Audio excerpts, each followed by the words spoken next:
Hi, I'm Lauren. Welcome to boygirlmom. Oops, let me turn that over. And I'm Nick. No. Hi, I'm Lauren, and We I'm always knew from. I'd get cut out of this podcast at one point in time. No, I need you. People like Mm-hmm. you better anyway. Hi, I'm Lauren from boygirlmom.com, and this is the Boy Girl Mom and Dad podcast with my husband, Nick. That's not what we do. It's not what we normally do. You can't just curveball me. Episode 32. Let's shake it up, baby. Okay, cool. I'm Nick. Hi. Shake it Hello. up, baby, now. Shake it up, baby. I used to be one of the hosts, and now I think I'm a Twist guest. and. I think I was just introduced as a guest. This is what happens. This is like the West Wing when the people in the president's cabinet fall out of favor. He forgets to invite. I haven't finished West Wing yet, okay? Just kidding. All right. Well, this is hey, welcome to Lauren's Boy Girl Mom podcast with a guest dad. Hi. Boy,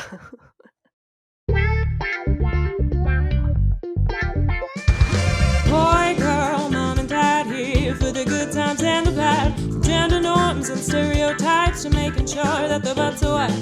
Boy, girl, mom and dad want grown-up time, you're going mad. It's a trip, but we'll guide you through with tips and tricks for boys and girls too. This is episode 32. Your mom guilt is showing. My dad guilt, but sure. Is dad guilt a thing? I don't know. We'll talk about it. I saw your notes. We will talk about it. Oh, okay. I liked this title because it made me think of, did kids ever in like elementary school be like, your epidermis is showing, and you didn't at the time know what it meant? And so you're like, oh no, but really they just meant your skin is showing? Your No? epidermis is showing. Yeah. But did people do that or no? Yeah. Yeah. I mean, we were mostly focused on our studies. We didn't have time for jokes and jesting like that, but Says the class clown. I had already slated this to be our topic for today, and this week I saw a video clip from Kim K, and she was on Shetty's podcast, and it was talking about mom guilt. I was like, oh, celebrities, they're just like us. that also means that she's following you. Yeah, It basically. was your idea first, clearly. Yeah. Yeah, for sure. Wow. Not an original idea at all. People love Kim K. Who's Kim K following? You. Oh, no. No, she's not. She might be. The whole point I mentioned that is because I don't think mom guilt like picks and chooses. I think it affects all moms and some other parents too. In general, it doesn't pick and choose. It affects us all, probably in slightly different ways. But we just thought this would be a good thing to talk about because we're all dealing with it in some way, shape, or form. And actually, right before we recorded this, Nick sent me a TikTok that honestly left me in shambles to the point where I was like, I don't know if I can record, but I'm also feeling very fatigued.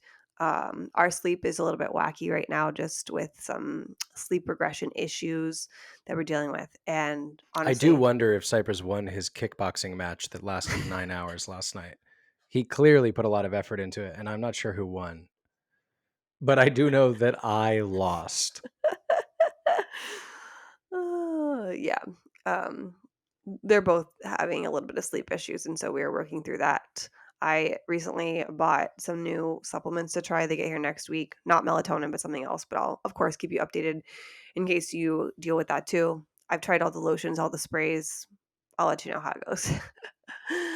So anyway, Nick sent me this TikTok, and it was a lady talking about her Roman Empire. And if you're unfamiliar with Roman Empire, there was a joke where girls would ask their boyfriend or whoever if like how often they thought about the Roman Empire, because it's apparently something guys think about a lot. And so, what is your Roman Empire?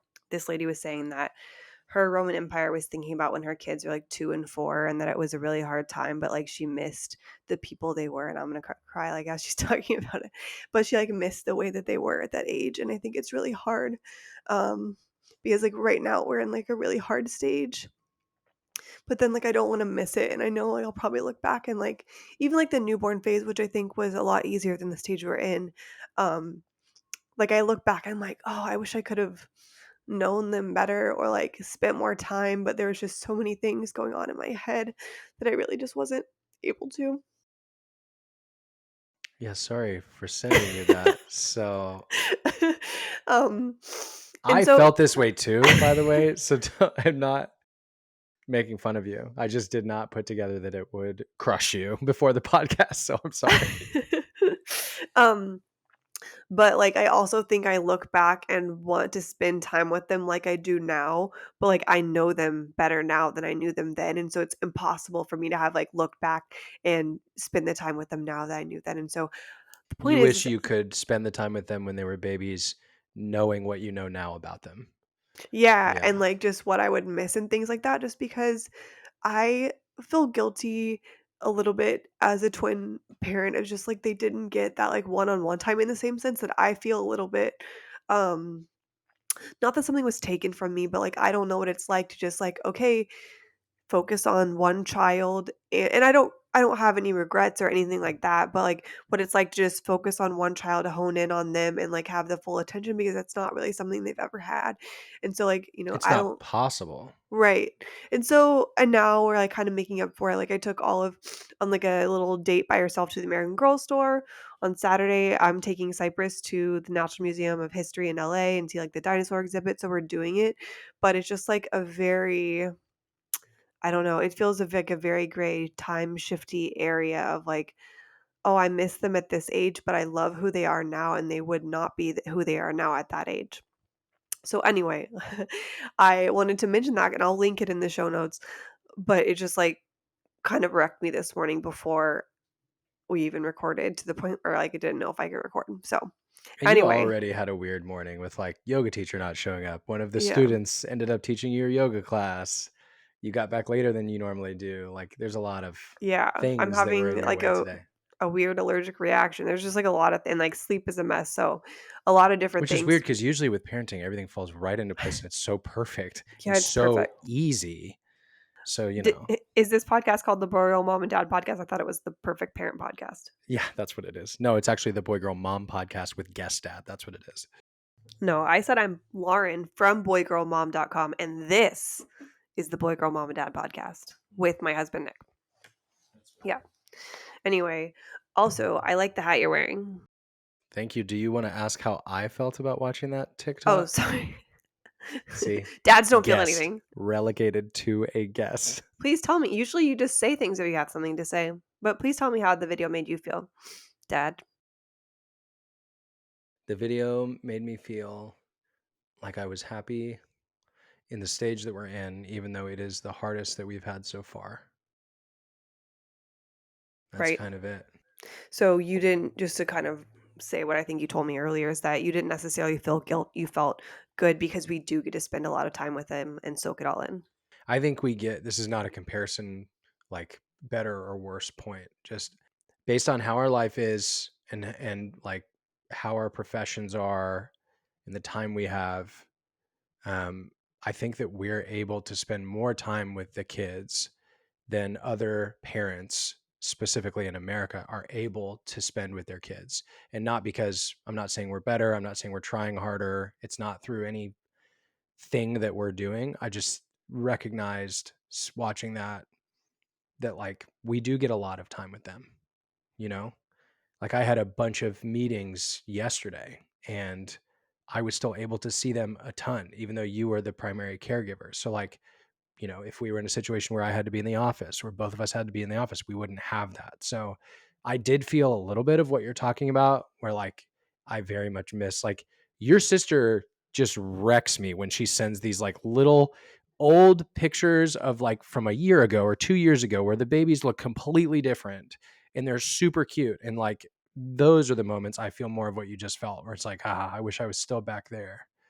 Um, but that TikTok that you're referencing made me feel proud, like happy, you know?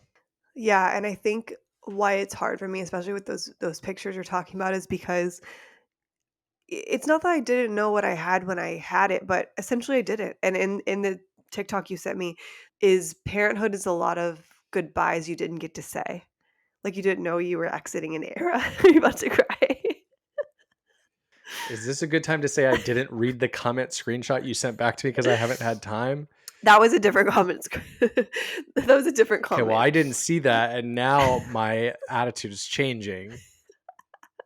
Also, I didn't get to say goodbyes to a lot of those. Not that I wanted to, but why did you do that to me? Let's lean in. What were some of the other comments in that thread? Okay.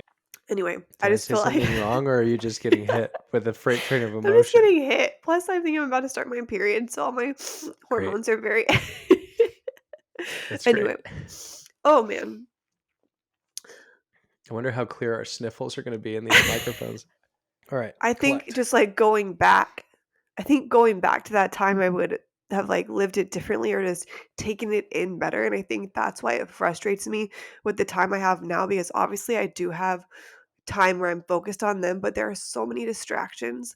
And I'm like, why am I on my stupid phone? Like, it doesn't even matter. Like, I don't care what emails I'm checking, or like I'm trying to multitask while I'm watching them because I'm trying to get stuff done. And I have ways that I'm trying to earn money, like to support our family. And then I just feel bad because it's like, I'm not going to say what I'm trying to think of like a family friendly way to say half. I'm just not focusing 100% on them. And so like, I wish that I was, but I'm also like, I also need time for myself, and I know that I'm better for it when I am. I don't know. It's a lot of stuff, and there's a lot of guilt around it. So you referenced wishing you could do it differently in the younger stages. I think I don't. I wish I was there longer, but I don't wish I changed things, you know?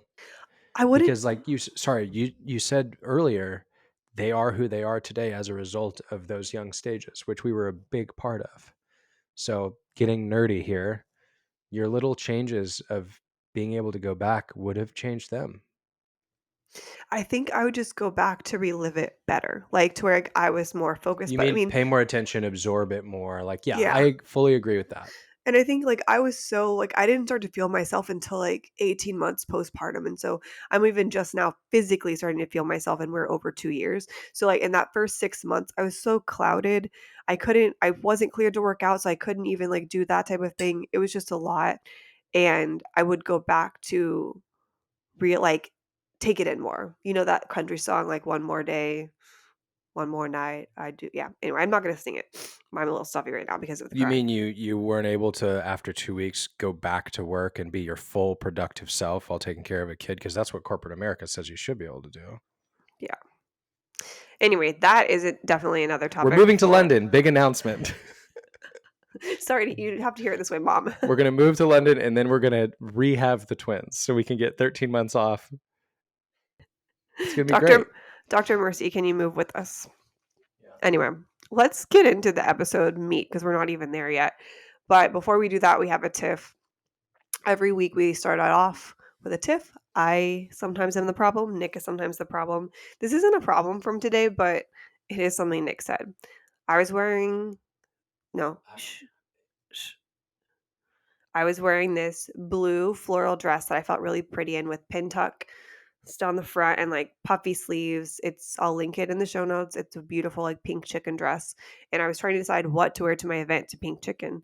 And I had worn it earlier that week to shoot some content for the book, my book. It's right here. In case you're wondering, It Takes Two, a special book for twins, available on Amazon. And I was trying to figure out what to wear to the launch event. And Nick was like, "Oh yeah, you should wear that dress." And it's a pink chicken dress, and it was at the store. The party was at the store. And he was like, "Yeah, you looked like a mom in it." And I was like, That is not what I said. It was? I You said, said, "That's a very mom outfit." nope, didn't say that Yeah. either. Yeah. No, continue. I will respond. You said, "You look like a mom in it," or "That's a very mom outfit." And I was like, "Well, I guess I'm not wearing it there. I felt pretty in it, but I'm not wearing it there." So if we go through a logic exercise here, you don't think moms are pretty. No, I think that statement carries a connotation that if it looks like a mom, unless it's mom jeans, like dads get these cool dad hats, like you're wearing a dad hat. Moms get mom jeans, which are in style right now. But to say someone looks like a mom or has a very mom outfit on, it's not a compliment. Okay. So I'm going to directly disagree with you because you're not in my head and you It's don't okay. know my intent. Also, I didn't say you look like a mom. What I said was you look like a cute mom. Yes, I did. Yes, I did. Yes, I did. And what I meant, whether you heard the cute part or not, and we've already talked about how you shut the positive parts off sometimes in your brain when you're hearing something that's critical. What I meant was you look like the type of cute mom that wears like a sundress and is super free and happy and beautiful. Like that's what you looked like to me. But no, you heard mom and you have a negative connotation for looks like a mom in your head. So all of a sudden, I've insulted your dress. It's the same thing you did when you told me I had beady eyes, and I was like, "That is not a compliment." And you're like, "Yeah, it is. It's sweet, like beautiful." I was like, "It's not." Okay. Well, first of all, I didn't really understand what that meant apparently, but I was intending it as a compliment, and you know that now. I think that we have a problem here where you think I don't compliment you, or you think that my compliments are actually malicious, which is really interesting because you know what I sound like when I'm telling you I don't like an outfit. Do I sound passive aggressive and subtle? You're allowed to answer that. If you don't like something, you say, "Eh." Right. But I don't say, you look like a mom. You didn't say it like that. I'll give you that. And I don't say things like, I wouldn't wear it, but you can. What I say is, not sure I like that as best as the other thing or as good as the other thing. I'm very direct and honest with you. So maybe you should assume I'm being positive because I usually am. All that to say, I did not wear the dress to the event. I wore really cute overalls, and I looked cute, so it was all good. We can move You on from looked like a there. cute mom in that outfit as well. Very cute It, mom. it's you are a cute mom, not you look like a cute mom. Yeah. All right. Moving on. I'll let the people decide. We'll find out in the Yep. comments what they say. Headline, Lauren doesn't think moms are cute. No. Headline, Nick doesn't know what he's saying sometimes. All right. Mom guilt. How? Like, why? How? How does it happen? What prompted this episode was we were having a conversation and I was feeling guilty about something. And Nick said to me, huh, guilt, that seems like a common thread among moms. And I was like, yes, and? Your point? I don't know what you meant by that, except maybe, and not in a bad way. I just don't know where you were going with it. And so maybe it's because dads don't necessarily feel dad guilt. It made me think of, you can talk in just a second and tell your opinion. It made me think of the Fair Play book that we've talked about before in The Weight of Invisible Work. That's episode 21 and 22, where we talked about the mental load in the family. And a book about how to divide that is the book Fair Play. And it starts out with the moms like going nuts on a plane because they're like, oh, I have to get the A seat installed at home. I'm trying to get on the plane. I'm trying to work on a slide deck. And then there's this dad in the seat next to them just calmly working on a slide deck that they have and not having to think about all these other things. And granted, we talk more about it in those episodes, but a lot of times it's moms putting it on themselves. Sometimes it's partners who aren't aware of it, and that's just how the pattern they've slid into. But I do think moms in general feel more of this guilt than dads do, and part of it is because of society and the way that society kind of puts us into our places, quote unquote. Maybe puts you in a box. Yeah. So do dads have dad guilt? Is that a real question? Do you really? What do you expect me to say to that? Well, I just wanted to know your opinion. I wasn't saying it in the sense of like I don't think you have any form of it. It's just interesting that you're asking, do dads have dad guilt instead of Well, I'm not how a do you dad. feel dad guilt or so like with an assumption that I have it. Well, if you do have it, it manifests different in you than it does in me. And I think that it manifests different in guys than girls. And so I just want to hear your answer. I'm not pushing an answer on you. So do dads have dad guilt? And if Yeah. so, Yeah, how is it? of course. How is it? Yeah, like obviously you see how it affects me. How does it affect you and differently? I think so in my head there's how it affects me and how I respond to it. Those are the things in my head. So how it affects me is it makes me frustrated and sad. How what affects you?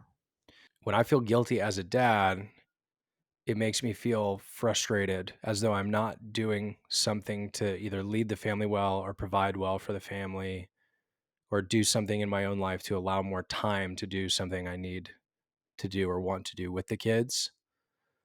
So it's much more responsibility based. But it affects you differently. Like your response, sorry. My response to it is typically like a pivot, an immediate pivot. So like I'll move things to do what I want to do with them.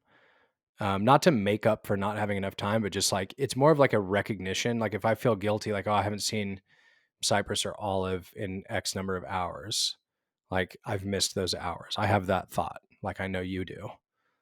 I will set aside anything else I'm doing and then go find them. So it's like I get annoyed for a second, I get frustrated, and then I go be with them.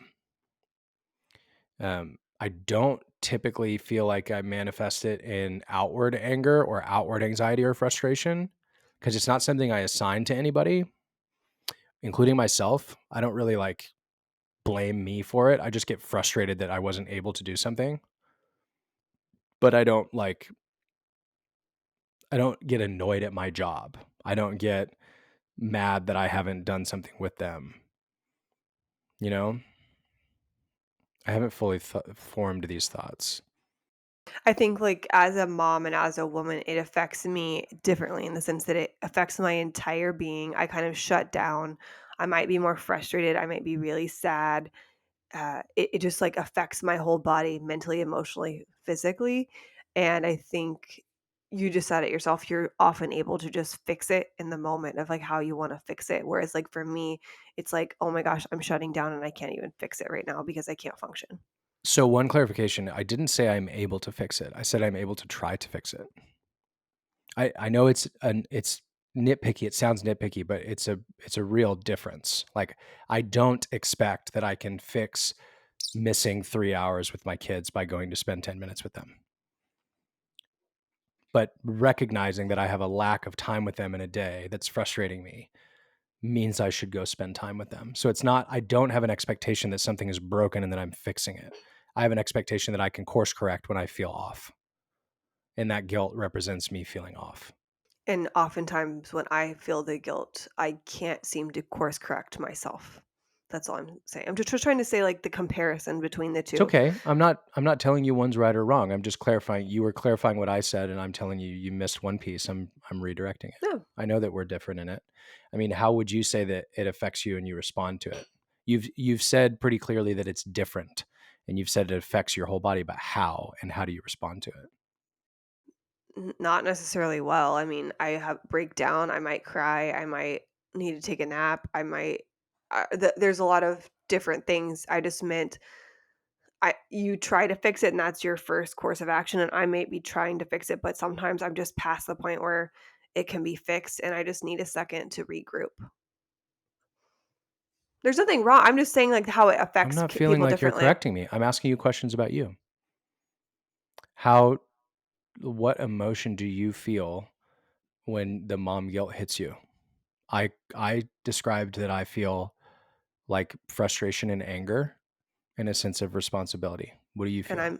I'm more like sad and um guilty. I know that's in the word, but guilty. No, it's fine. I mean, it is a feeling, so it's weird to say what emotion do you feel when you feel guilty because you're right, it is guilt. So I also said I don't typically assign it to somebody. Like I guess guilt is the reason I was tripped up with guilt earlier is because guilt means that you either feel like you have screwed up or you feel like somebody else has screwed up and it's affecting your kids negatively. But I don't entirely feel that way because I do think we're trying our best. But I feel like you might actually feel the real definition of that word of guilt, where like you're blaming yourself or you're blaming me or you're blaming somebody for the misstep that you see or your inability to do something with them you want or the inability to spend a bunch of time with them. That's a guess. Yeah, I would definitely say a lot of the time I put it on myself and I blame myself, which kind of leads me to a question of which came first, mom guilt or mom shaming. And I Hmm. have an answer, I think. That's a good question. Yeah, thank you. It's a chicken or the it's the chicken or the egg question, but basically I think mom guilt came first. But then there's the question of who put the guilt on the mom. And is it society that makes her feel that way to herself? But then I think mom shaming came after it because it was an attempt to make the mom feel better about themselves or that they're doing something better than someone else. And so that they're still, quote, being a good mom, end quote. That's a really good question. What I'm thinking about is like there's guilt that you haven't been able to do something you want to do. And then there's guilt that you're not doing something other families are doing. You know? Like one of those is could come just from you, you know? Like if you've thought for any reason, original thought, like I want to spend X hours a day with my kids, right? Very tactical, but like example. If you're not able to do that, you could feel guilty that you're not able to meet your target. But if you like see that another family is able to take their kids to Disneyland 6 days a week, like hyperbole, but still, you know, like you could feel guilt that you either don't have the money to do that, don't have the time to do that, don't have the mental capacity to do that because it's hard with kids this young, you know, like I could see the shame part coming in there when you feel guilty that you're not looking like other families as opposed to guilty that you're not hitting the marks that you're holding yourself accountable for. Well, and the shaming I'm references is coming from other moms. So like Mhm. moms shaming other moms. And I Mhm. think that in the olden days there wasn't social media, and so that definitely plays a part in like what you're talking about, what you're seeing, like keeping up with the Joneses and not being able to afford, like, we don't have a backyard, or as Nick said, we can't take them to Disneyland 6 days a week. We might have a backyard if we did that because we'd have to live in Anaheim. But I think that there has always been some form of mom shaming, whether it be from your mother or your in-laws or somebody saying something like, "Oh, well, I did this." Yeah, Or, I agree with that. I know a common thought right now is homeschool or not homeschool, and like, "Oh, they're too young to put them in preschool. You only get so many days with them." And so then like you're like, "Oh, well, I need to put them in preschool because I have to work." Or, this would maybe they're so like verbally behind, and putting them around kids would help them talk. Like everybody has their own reasons for doing something. And there are, like a bare minimum, like babies should be able to go to sleep and be fed and things like that. But there are things that people do that fits their family better, and they shouldn't be shamed for doing that. I hear you. For those of you who aren't familiar with preschool, it's something that the ultra wealthy use. They send their kids there because they have unlimited resources. So they send their babies there, toddlers rather, before kindergarten. So used to be something for everybody, but now it's $25,000 a year, and it's not for everybody. So, Per kid and only a half day. hmm and if Uh, you're hoping for discounts for twins, you keep hoping because you can't get them. Yeah, I hear what you're saying. To focus on the guilt part, I would agree with you. Not that we have to come to a conclusion, but I would agree with you that the guilt probably came first. Because I would also think that the shame part probably comes out of your own guilt. You know, yeah. if you're choosing to shame other moms or dads, I'm going to keep pulling dads into here. Yeah, Um, please do. Even you, though it is the Boy Girl Mom podcast, but you can bring them in. They're a nice ouch. guest. God, great. Now I am I knew this was happening. Um, if you're choosing to shame, which we can just agree is not productive and not positive, you're most likely doing that out of your own guilt. So, what came first, the chicken or the egg, the guilt or the shame? Probably the guilt. And hurt people hurt people. Hurt people, hurt people. Yeah. A brand we love here on Boy Girl Mom and Dad is Primally Pure. Yes. And we have a special discount code for you. It is, Oh, do I get to do it this time? I yeah, thought guests get yeah, to do this too. I thought it was yeah. just hosts. Wow. BGMAD, BGMAD, BGMAD. Yeah. So if you would like to try Primally Pure, we use them all of our babies and all of ourselves. Give them a try, and you can use this code every time that you purchase from them. We love their deodorant, their baby balm, their shower steamers. So good. They recently came back in stock. Yeah. Yeah, go get them. BGMAD. Mom guilt. Why do we do this to ourselves? Why? I think it's because of society, and that we want to do all these things and we can't juggle all the balls. And society is like, you should do it. And we're like, okay. And so we feel like we have to do everything. And it's even harder these days just because women are working or going back to the workforce more than they ever have been, which is wonderful. Get those careers, live those dreams. But then you're still expected to, quote, be a good mom, which people define as, staying with the kids and maybe making dinner and having it on the table, that type of thing. And so it's really hard to do both. And moms can't carry the mental load of work and do all the family stuff without help from a good partner. I agree with Or that they statement. can, they just will be really, really tired and burnt out. No, I would agree with your initial statement. They maybe can for a while, but it's unsustainable. Correct. Um, I agree with that statement, but I have a question for you. Yeah. You said moms do this to ourselves and then you blame society. Which one is it? Like, I know they both are at play, but what is in your mind for you personally, not extrapolating for every mom, just for you? Do you feel like you're driving more of your mom guilt or society is?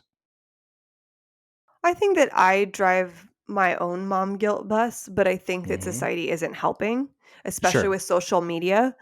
We have that just like bearing down on us, or like you see like the cute videos or the cute activities that some moms do for their kids, and you're like, I'm just trying to scrape by. Like, enjoy Miss Rachel. There's a new episode out.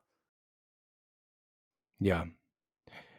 I am happy you said that it's primarily you. I'm not trying to harp on you. I just think this is probably a consistent theme as well of moms. It's like I don't know that the first or major thing is other people. Like if you put a mom in a vacuum, no social media, this was not possible. But no social media, no friends, no family, nobody to compare herself to. I think that she would still feel significant guilt over what she's not able to do with her babies. Yeah, I agree with that. I think that just like any, like, for example, an eating disorder, I think that people do it to themselves based on, the mental issues of that, but then social media doesn't help. Of course, and I'm not trying to discount, that's not my point, but my Yeah. like, it's just the way that you answered the question. You said, like, "Why do we do this to ourselves?" And then your initial answer was society, and that seems backwards to me, Like, you're saying, like, "How can I improve? Stop not letting me." Like, those things are separate to me, both significant, and I agree with you, society is a huge effect, but I do think it starts with you guys. Not that it doesn't with dads. Like, I think we feel a little bit of that as well. Like, responsibility is expecting yourself to be able to be better. It's very similar. I'm not trying to say it's just moms and not dads, but I think we may be affected less by social media, to your point. But I don't know that I hate myself or have those feelings for. I mean, I don't mean to suggest that's where you go, but like based on your reaction, sometimes it does feel like that's what you're feeling. Like you get really mad at yourself for not being able to do something, as opposed to getting mad that it wasn't done. You know? And I think that goes back to who I was before I was a parent and I was able to get it done. And so Yeah, that's really frustrating, to be honest. And then also, I think that to your point, society doesn't have a huge impact on me and like, body image and things like that. But there are times when I'm already down in the dumps and social media makes it worse. And so yeah. those are accounts I mute or unfollow for a time or whatever. And I think that that's just where it gets really dangerous. And we actually dive into this a lot. And I think it's episode 25, the Supermom myth. It's probably my favorite episode we've done, just because, we're expected to do it all, but we can't and we shouldn't because that's just a lot. So I have a couple references that I pulled for this, just again to know that you're not alone. Because at boygirlmom.com, you're not alone unless you want to be, right? And sometimes we just need to go in our room and scroll the phone by ourselves just to kind of just give us a moment to calm down. But we're not alone right now. You're here with us listening. And so Hi. I have some examples. One person I really love following is Paige Armenta, and she has a son. He's not a year old yet, but she's a full-time content creator, makes beautiful creative content. And recently she shared on Instagram stories, she said, "Can someone please help me figure out how to have this balance because I love being a mom and I love spending time with him, but I also love my job and I'm finding it really hard to work right now because of his needs and I will always pick him over it, but it's also sometimes at the detriment of, like my mental health and like what I need to do and how she provides for her son." So it's a very hard dichotomy. Hmm.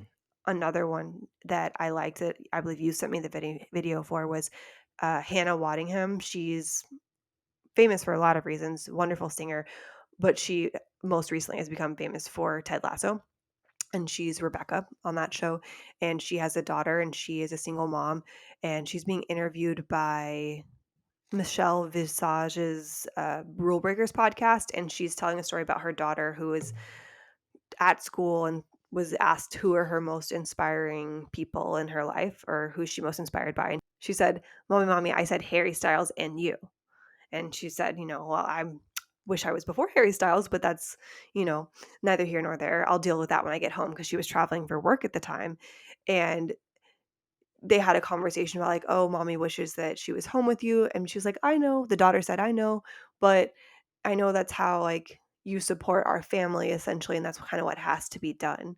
And so I just thought that was a really beautiful depiction. Like, obviously, she doesn't want to be away from her daughter, but this is how she makes a living and makes money. And it is what had to be done. And I think her daughter somewhat understands that, which you've talked about that. Like when you have to go to work and you have to leave the twins and you're like, hey, okay, Pop has to go to work. And they'll be like, okay, Pop has to go to work. See you later. Yeah. Olive did that to me yesterday. Makes me that that makes me sad and kind of happy. It's like, yeah, she now will automatically give me a hug and like she does this super cute thing where she grabs your face and turns it so she can face your cheek and then gives you a kiss on the cheek.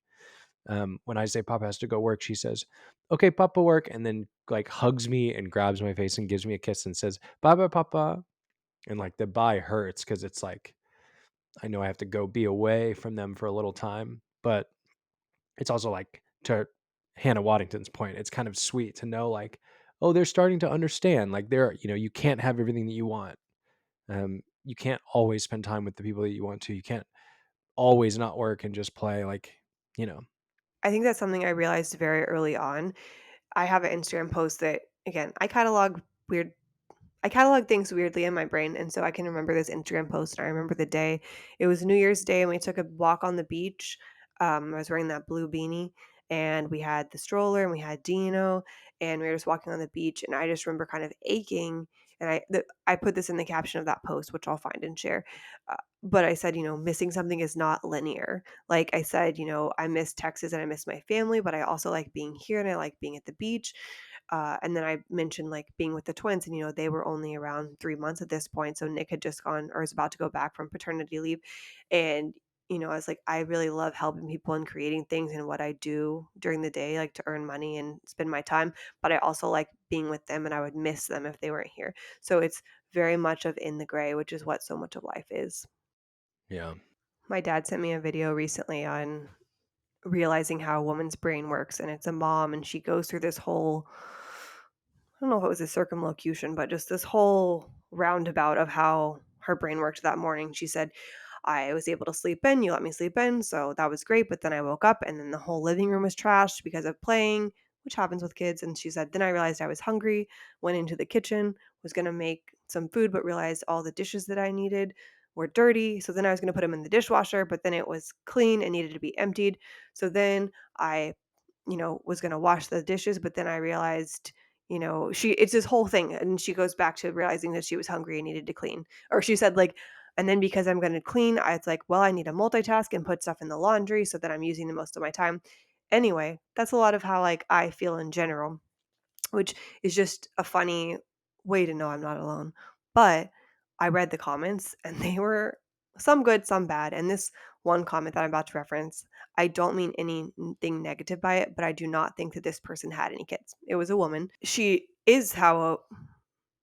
obviously knows how a woman's brain works. And she was honestly trying to be helpful, but the comment, people were like, whew, because it was not good. She said maybe she could just be a little bit more organized because, the chaos and stuff happens to me whenever I'm unorganized. And people are like, what do you mean organized? It has nothing to do, well, it does have to do with being organized, but trying to be organized A with little. children trying to be organized with children is very, very hard because they'll pick it up and put it somewhere else. And like, I'm missing things I didn't even think were missing. And I'll find it. I'm like, oh, cool. Glad to know that's there. And so I have a question.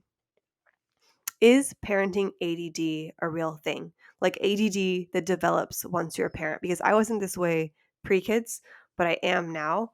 Of, okay, I'm making this tea right now and oh, it's ready, but I have to put it down really quickly because someone just fell. And I'm like, wait, where did I put the tea down? Or, there's clothes in the hallway because I can't get into the room because they're sleeping, and then they just stay there, and then I just don't go back to it, and I get very distracted because I'm trying to do all these things, have all these tabs open, and I'm being pulled in so many different directions.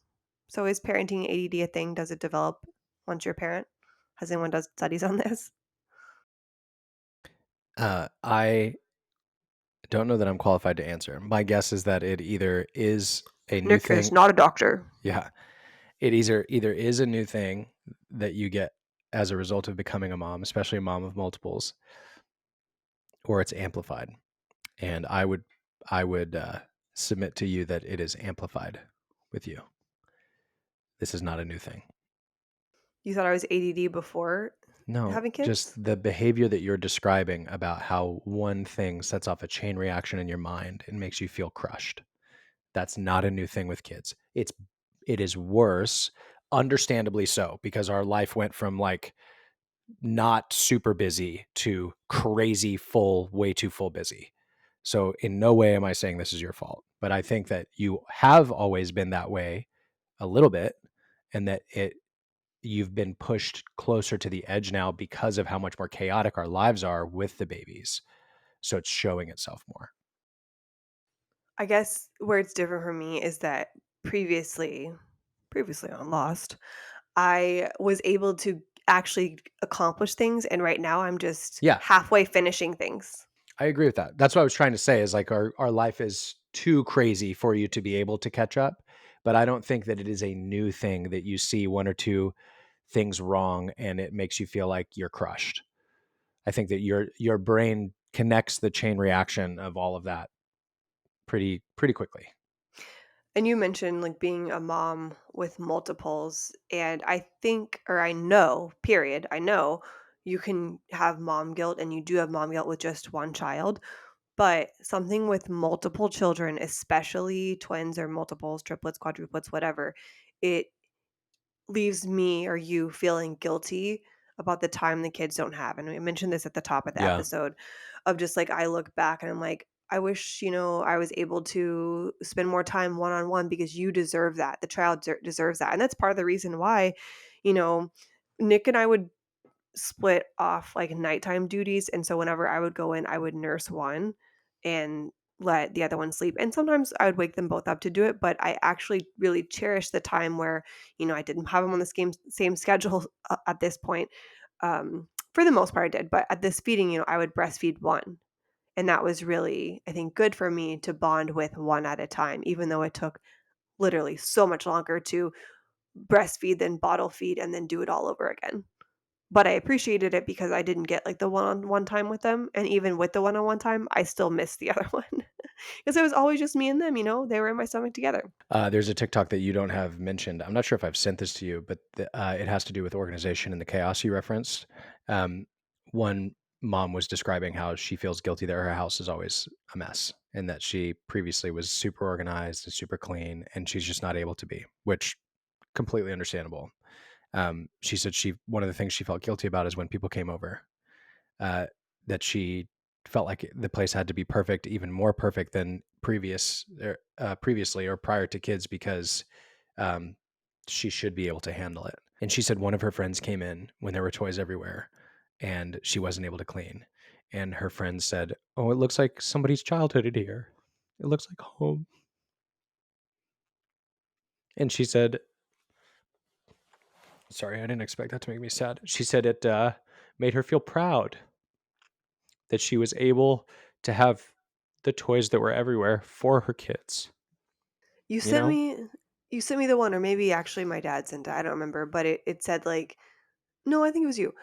Regardless, it was a video of, like, a girl was playing Barbies or something, so they're like, the houses The and stuff perspective around the. one, I was going to Yeah. say that too. Good. So, there's, like, Barbie stuff, like a house here, something over there, and it said something along the lines, "It looks like chaos until you get on their level when they literally just set up, like, a home or, like, a city, if you will, of like Barbie and like playing around. So again, the It felt a perspective little bit shift. like an Apple commercial because like it was showing the camera off, like it would lower the camera down, and then all of a sudden you're like in Barbie world, or you've got like full size cars next to you that are actually Hot Wheels. It was really cool to see. And for me, I totally get what you're saying about looking like someone's childhood. I think what I wish is that we had a spot for everything, and we don't currently have that right now because even now, like, what's something that I lose all the time? Oh, my cuticle scissors. I'm like, I should just have a spot for these where they go, and then that's where they live. And right now, we just have so many things that I can't find. It's like, what's the point of having them at that point? But I can't find them. So, like, if I had a spot of this is where it goes, and I just put them in that spot all the time, like, we just don't have enough storage. We don't live in a small place, but it's not huge. And I just wish that we had a spot for everything and a little bit more of like maybe an organized thing. We're getting there, but like right now, I think that's what's hard for me versus just stuff being all over the place. I agree with you. I want a spot for everything too. Two things. One, I have a podcast clip I want to send you about 30 minutes into the 32nd episode of the Boy, Girl, Mom, and Dad podcast. Lauren said something like, it really doesn't make a difference if you have a home for things or not. The kids will still destroy your place. You'd love it. It's a great podcast. You'd love it. I'm not telling you that you're wrong, and I also want the place and home for everything. My point is that it's not as much of a solution as you would think. Example, downstairs, to your point of us making progress, we've got 2 beautiful new bookcases we've got over the last few months. We have dedicated homes that you've put for every type of toy. We've got baskets. It looks beautiful when it's all up. Every day it gets chaotic, and we clean it up at night. And it has a home, and that has helped. But people coming in during the day, they would still see the chaos. And I'm just saying that doesn't bother me as much as what else Oh, I said. you're I'm saying the saying, chaos doesn't bother you as long as there's a home. yeah, because there's some stuff that's just on the floor because I'm like, I don't know where that goes. If we had a freaking washing machine, I could just put the towels that are dirty on the floor in there and put them up where they go. But right now, I can't go walk down the stairs or open the door, walk down the stairs, unlock the door, unlock the other door, and carry it all in and put it when I'm supposed to be in here and watching the kids at the same time. There's just things that are harder. And so if there was, that's a little bit different because we can't just put a washing machine in here. We've thought about it. But if it just had a spot, like I would say, arguably so, that it is easier to clean up at night knowing this is where it goes. I would agree with that. I would agree with that. Yeah. Is there a state that a home could be in where you wouldn't feel these chain reaction guilt things that you're describing? I think that they would always be there. I don't think that the grass is greener on the other side. I think it can be fertilized and a lot better on the other side. And so that's what I'm That's trying to good. get. I'm trying to fertilize our home, not with more children currently, but So like just if we had a backyard, if we had a washer and dryer, if we had a home for every toy, if we had a home for all of our stuff and it was really organized, do you think you would feel less chaotic? I do. Like a lot less or just a little less? It made me feel a lot less chaotic having those 2 new bookshelves downstairs. The first morning walking down when it was all put up. Sure. But if we had our own washer and dryer, we would probably be doing a lot more of our own laundry instead of sending it out. I So think it would be easier. your time would be compressed. My time would be compressed. If we had a backyard, we would probably have backyard toys that would be everywhere outside, and we'd have to clean up 2 big areas every night instead of 1. I'm not saying you're wrong in any way, shape, or form. I'm just saying I want us to be careful about presenting solutions to the chain reaction ADHD that you're referring to, because I'm not sure that changing your environment in tiny ways like that has that big of an effect. I think that there are studies in science that if something has a home, then it for and you come I around to agreed with that. this.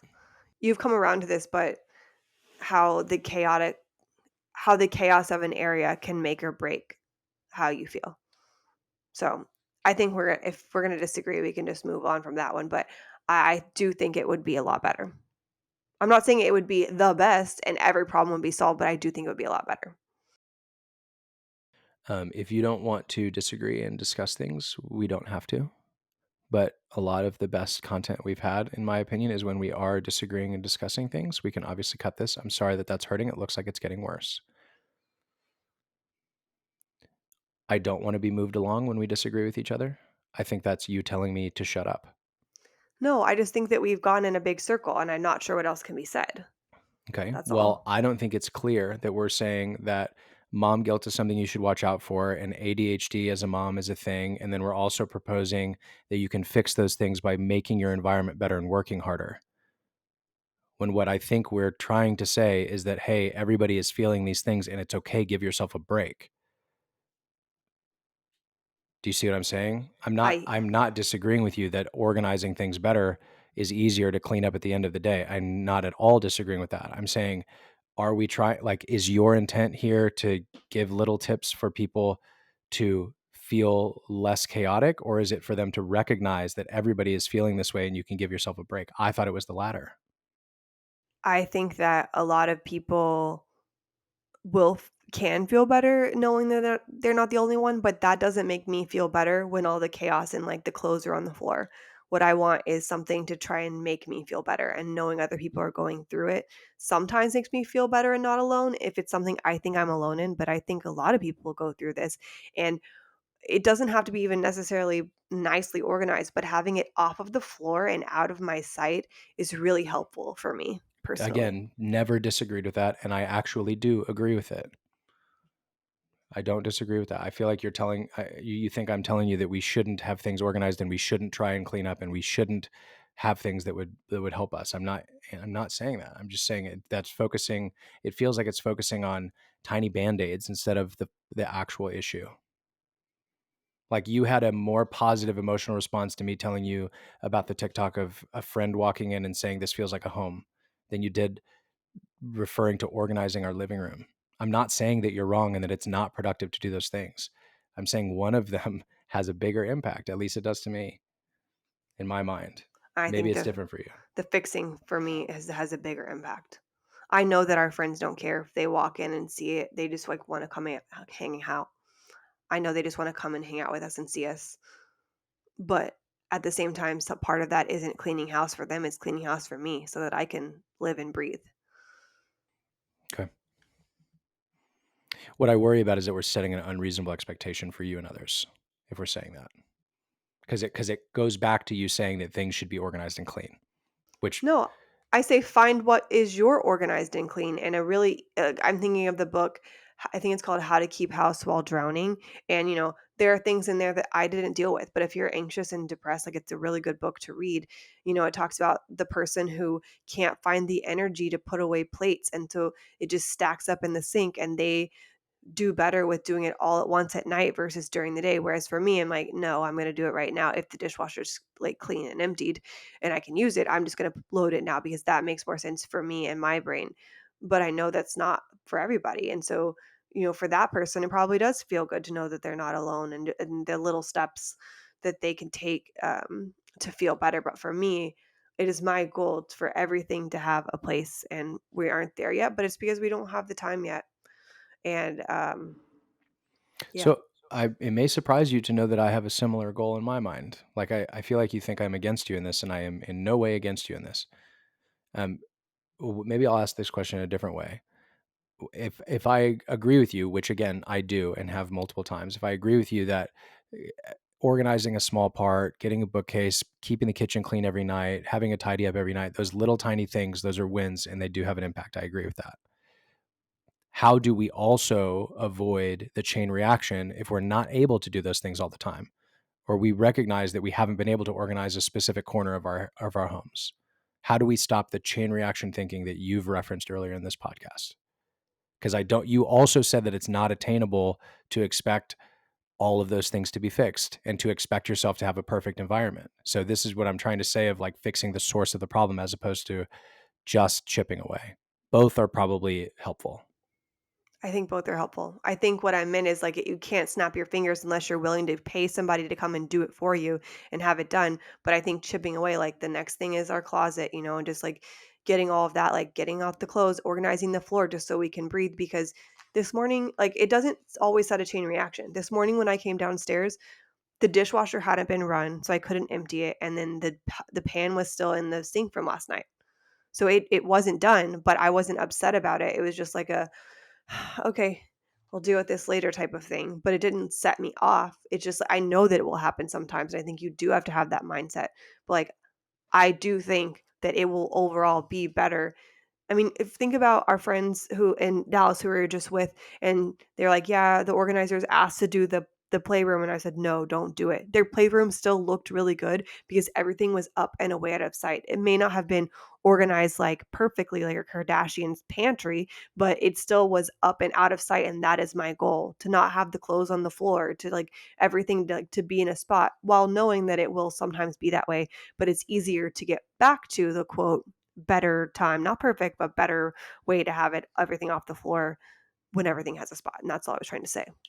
I guess what I'm saying is that I think sure there are mental aspects, but for me, the physical chaos that we're living in helps with my mental.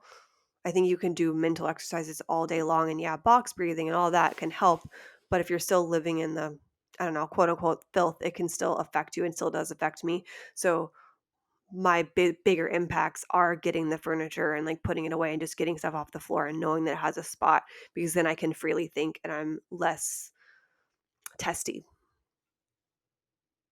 But it's different for you? No, that makes sense.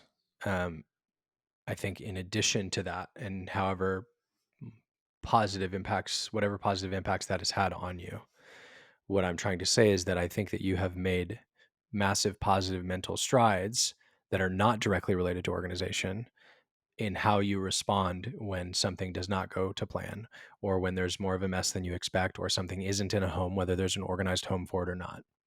So my question was around how you have done that, because it would be surprising for me to hear that you've been able to get there in your mind because we have more homes for things. I hear what you're saying. I don't really know how. I mean, I guess part of, like, living and learning and reacting the wrong way has taught me in a sense, but I don't know that I've done anything specifically to be better other than just growing as a human.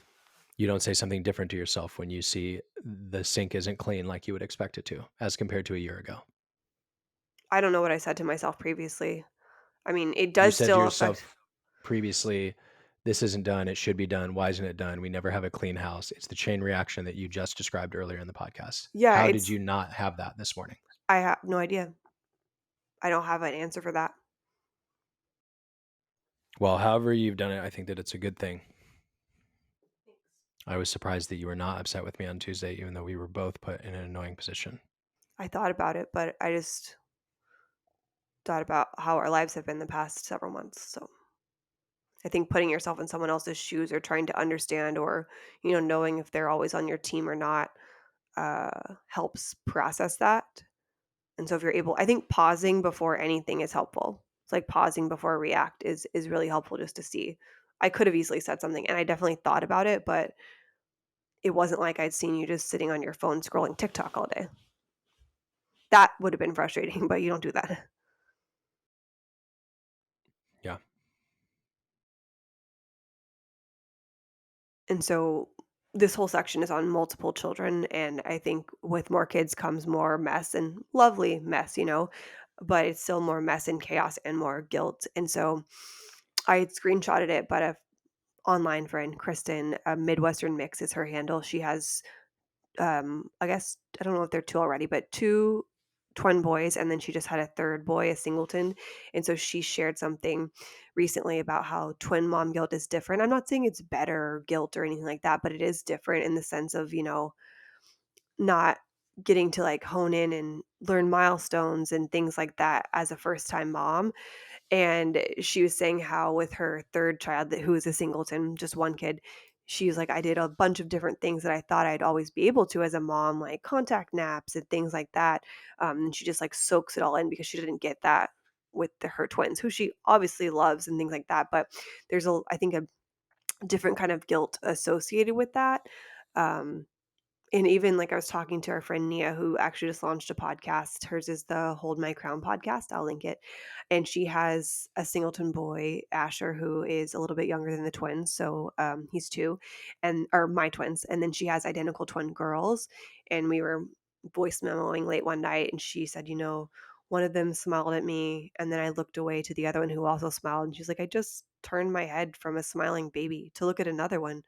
And, that is heartbreaking. She's like, That baby deserved my full attention like the other one did too." But it's just not possible, and so I think that there is an interesting layer of guilt as far as spending time with your kids and the focused, unadulterated is that the right word? Unadulterated? Let's Focus, just go not distracted, maybe. attention on a child because they deserve that. Yeah. I mean, some of that is like your assumption that you're doing something that hurt the first kid, though, which is, to be super direct, I don't think that's healthy. Like, I get that that's where it's coming from, and I understand logically that that makes sense. But if you are choosing to be upset that, like in this scenario you talked about, she looked at the first smiling baby, that's an acknowledgement and participation in that baby's life. So why is it all of a sudden discounted when she's also looking at her other child who e- deserves equal attention? You're right, it's nothing inherently wrong, but I just totally get it. For example, like right now, whenever we put our twins to sleep, it's a little bit more of a production, if you will, than it used to be, and that we have to be with both of them. And I think you do a good job of this, of, just sitting in the middle and like maybe holding their hand. But like I feel this innate sense to like be with them. So I'm like, okay, I'm gonna sing you 3 songs and I'm gonna go to the other one and sing 3 songs. But then I feel bad if I like cuddle with the other one more because this one deserves cuddles too, but they're not crying and the other one is, and so I just feel the need to be even and give love. And I know that we've talked about being even is not good per se for kids and that they don't want to be evenly loved, they want to be uniquely loved. But I'm like, shoot, dang it, I want to cuddle and fall asleep with this one just like I want to fall asleep with the other one, and it's just not possible. And so I feel the guilt in myself that's like, that's not society driven, that's me driven. I think maybe just a mother, wanting to love their kids and spend time with them equally and love on them equally. Um, I also think that your mind is built on fairness and rules. So you're not thinking, am I loving them equally? You're thinking, do they get equal things from me? Like 3 songs for each of them and 3 high fives for each of them. And you're measuring it by specific things as opposed to like, does this child feel loved in the same way that the other one feels loved? Well, I agree with you, but I give the number 3 songs so that they know how many songs I'm singing, and I'll usually sing more. Yeah, So they're like, again, again, and I'll I sing hear more. you. Sorry, good. I sing more, but I also give it more as a number to them, not like I'm singing the same amount of songs to them. It's just like, I'm going to do this, lay with you to do this, and then I'm going to go to the other one. So it's more of a mile marker than a That's even. a good thing, and it obviously bears fruit for different reasons. But if you sang 2 songs to Olive and 3 to Cypress, your brain would be annoyed with you. You've said Maybe, this to me before. I'm not being but it's crazy. about different things. Like I felt that way about giving each the same amount of breast milk, but like singing songs is very low on the totem pole Okay. for me. So Okay. you're not wrong, but I think it's more about other things. They hold different weight than things like feeding them. Got it. Yeah. But another way I think guilt forms for me is in like I want it all. And so not lately, recently, I had a conversation with you where it was a really hard day for me emotionally and mentally. And I was frustrated because I was on the receiving end of just some like really big feelings from the twins. And I felt upset and slighted when I saw our nanny leave with them to go take them to like a fun class. And I said to you, like, and by the way, we love our nanny and she's amazing, but I was feeling guilt, but also jealousy of like, why does she get to go do the fun things and then I get the With no not fault of hers. correct. Why does she get to go do the fun things and then I get the not so fun things? I would rather just do the fun things, which is a valid feeling to have, but it's also not a good one because I also want time to myself. So I can't have my cake and eat it too.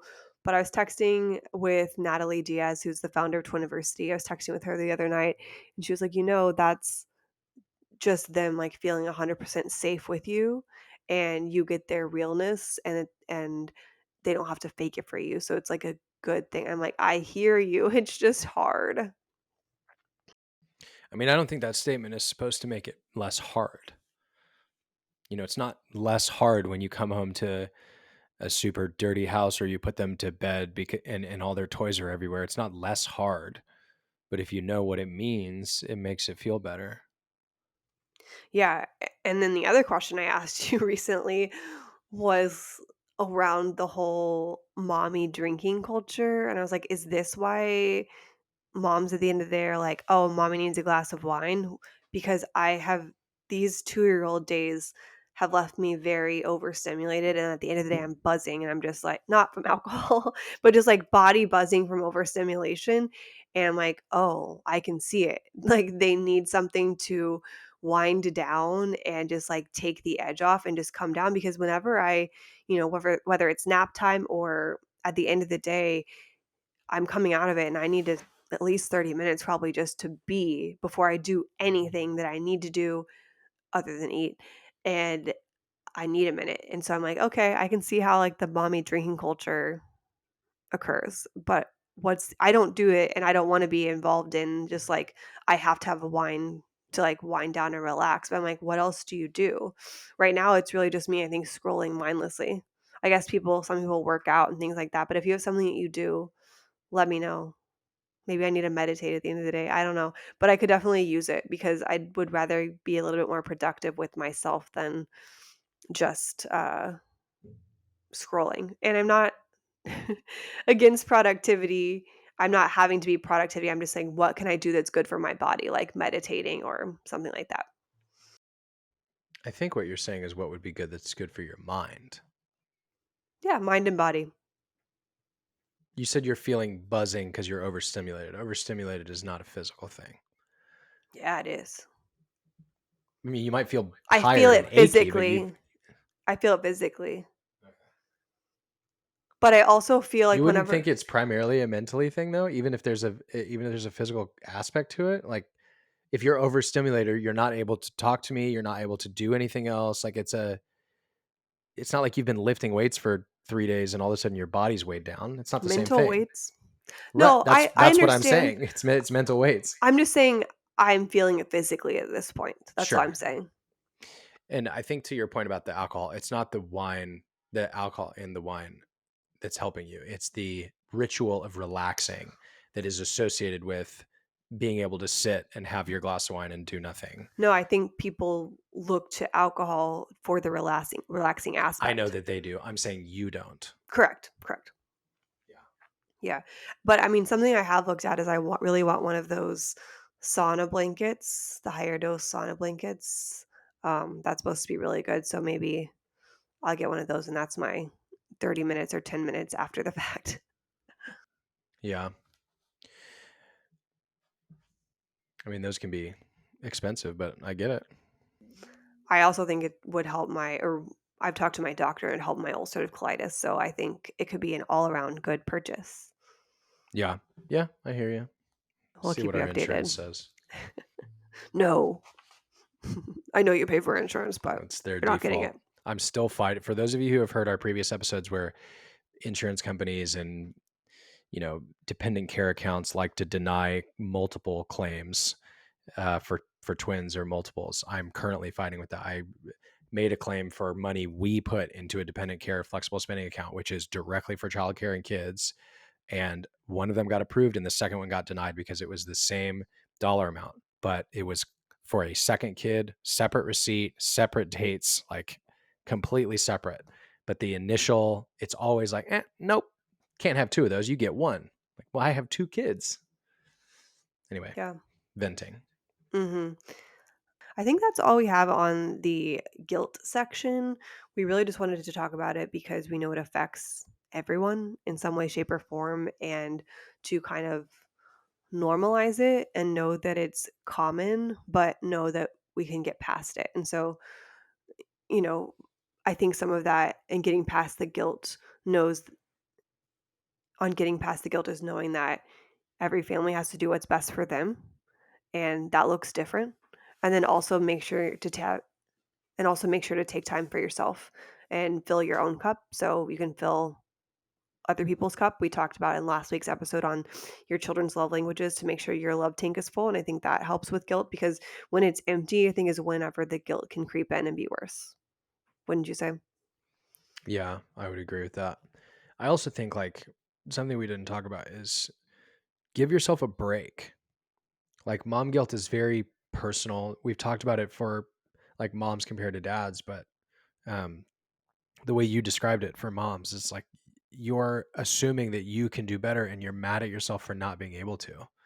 And that's really critical against yourself. Like all you do when you talk to your friends is encourage them. Yet when you're talking to yourself, you're discouraging yourself and connecting dots between what you haven't done and what you should do, as opposed to recognizing what you have done and what you're proud of.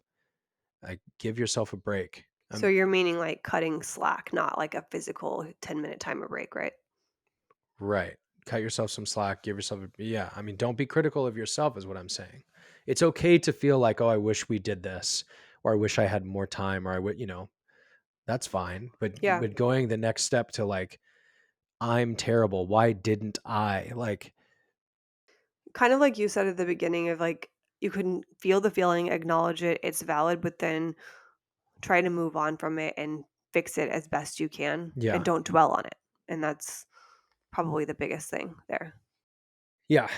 And also remember the thing we've said before, it's not original from us, but bad parents don't think about how to be better.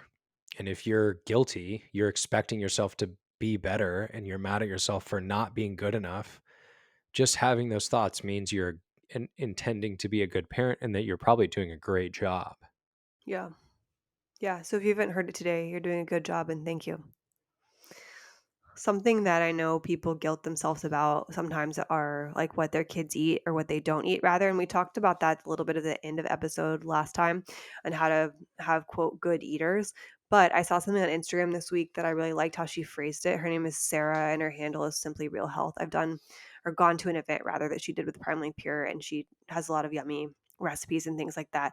But she used the word adventurous. So she was talking about how to have your kids be a more adventurous eater, which I think is what people mean by a quote good eater, of like trying things, um, eating the vegetables, that type of thing. And, it goes back to, what is a quote good baby? What you're really asking is, do they sleep through the night? But also, if they don't sleep through the night, then they're still a good baby. So I really liked that rephrase because words are important and how we use them. And adventure is kind of a fun word. So you might as well be setting up your kid for success with that too. Because, like, let's go on a food adventure sounds way more fun than, like, please have one bite of broccoli. Yeah.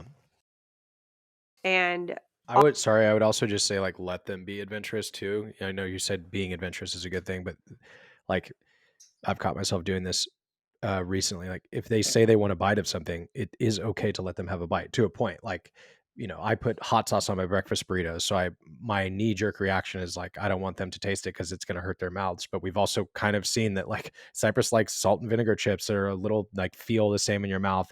Olive has bitten some spicy stuff that she likes. So like, obviously let's keep them safe, but it's okay to, let them communicate with you and tell you what they want to try. Like let them be adventurous. yeah, definitely don't tell them you're not gonna like it. But, like, Yeah. yesterday morning, you made me a chorizo egg scramble, and Cypress looked at me and, like, asked to have a bite, and I was like, "Sure, you can have a bite. It's spicy, but you can have a bite." And he ate, like, 3 or 4 bites. I'm like, "Okay, cool." Like, we Yeah. love And the he was asking for exposure. more. Yeah. Yeah, we love to see it. And just, like, speaking on accounts, since I like Sarah's account, but, I have a couple other accounts I like that are actually guys, and one of them is his name is Zach, but he goes by the Recovering Man Child, and I found his account from Paige. I think it's her handle is she's a page turner or something like that, but she talks a lot about mental health, women's health, and like the mental load. And I really liked his account from what I've seen, and it's his handle is Real Zach Think Share. And then the other account I like is his name is Said, and that's CED, and that's just the handle. And he has one that's gone viral recently that's about like I'm not gonna let my wife be a single mom or something like that. They're both good accounts. I'll link them if you're looking for um, good accounts to follow. But yeah, I think that's all we have today. Thanks so much for listening and growing with us. Yeah. Give yourself some slack And a pat on the back. and a pat on the back. Maybe book a massage. Book a massage. Yeah, do that. Have someone else pat you on the back. Yeah. Thanks for growing with us. Bye. See you next week. Boy, girl, mom, and dad.